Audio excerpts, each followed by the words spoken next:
OTs are needed in mental health to help shape the treatment to fit the specific needs and goals of the patient. They are also needed to help individuals cope with their mental illnesses as well as overcome trauma.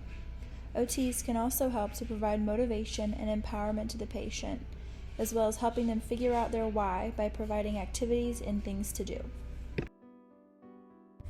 ADHD is broken down into two major categories: poor sustained attention and hyperactivity impulsivity. It is characterized by a lack of persistence in activities that require cognitive involvement, a tendency to move from one activity to another without completing one of them, disorganization, and non-related and excessive activity.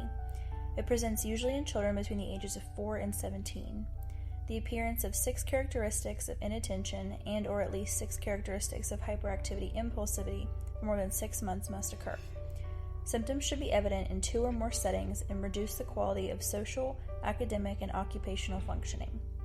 Treatment interventions focus more on a comprehensive method that encompass sensorineural, cognitive, motor, and psychosocial functions. This method is combined with awareness of lifestyle considerations and medication management. To meet diagnostic criteria for autism spectrum disorder according to the DSM-5, a child must have persistent deficits in each of the 3 areas of social communication and interaction, plus at least 2 of the 4 types of restricted repetitive behaviors. Severity is based on these social communication impairments and restricted repetitive patterns of behavior, hence the word spectrum. It can appear in a range of forms and severity levels.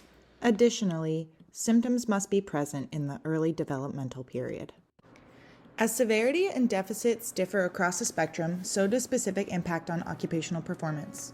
ASD can impact all 8 occupation categories as outlined by the Occupational Therapy Practice Framework, which includes activities of daily living, instrumental activities of daily living, rest and sleep, education, work, play, leisure, and social participation.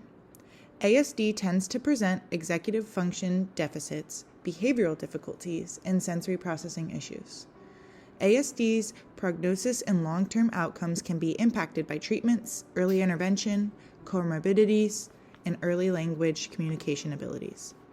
Some screening assessment tools for ASD include developmental delay screenings through primary and pediatric care practices. Some common medications used to treat symptoms of ASD include risperidone and aripiprazole, which are used for treating behavioral issues related to anger and irritability in some ASD clients. A few treatment interventions for ASD include, but are not limited to, Dunn's model of sensory processing, peer-mediated interventions, ADL and IADL skills training, and cognitive orientation to daily occupational performance. Some OT frames of reference commonly used for ASD include developmental, neurodevelopmental treatment, behavioral, social participation, and sensory integration. Reactive attachment disorder, or RAD, is a disorder that involves at least 2 types of persistent emotional and social disturbances based on extreme patterns of early parenting that involve lack of meeting basic needs and attachment opportunities. The child must be 9 months or older and present symptoms before age 5. A few symptoms of RAD are a combination of limited positive effects, limited emotional and social responses, and experiencing unexpected bouts of fearfulness, sadness, or irritability. RAD has an impact on most interpersonal occupations, for example, making friends and understanding social boundaries. RAD also makes it difficult to engage in attachment relationships.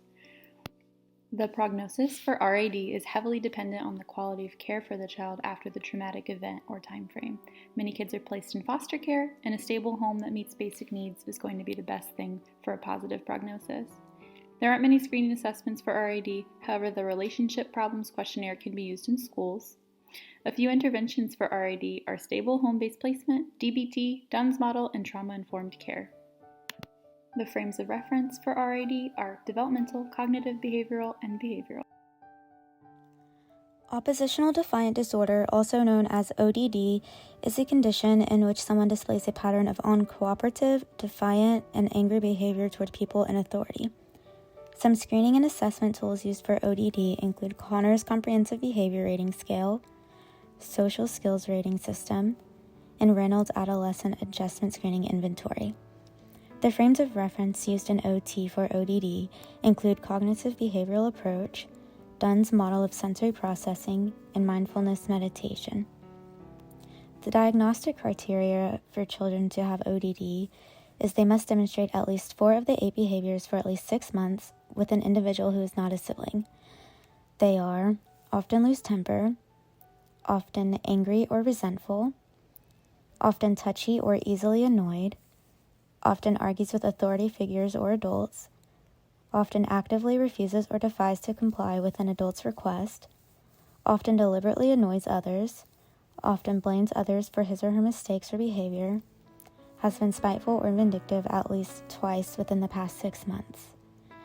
The impact ODD has on occupations: negative performance at work or school, loss of productivity, and unhealthy relationships with peers and family members. Symptoms of ODD are grouped into 3 categories: anger and irritability, argumentative and defiant behavior, and vindictiveness.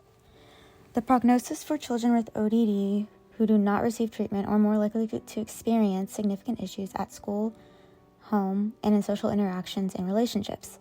Treatment for ODD includes cognitive behavioral therapy, psychotherapy, electroconvulsive therapy, and deep brain stimulation.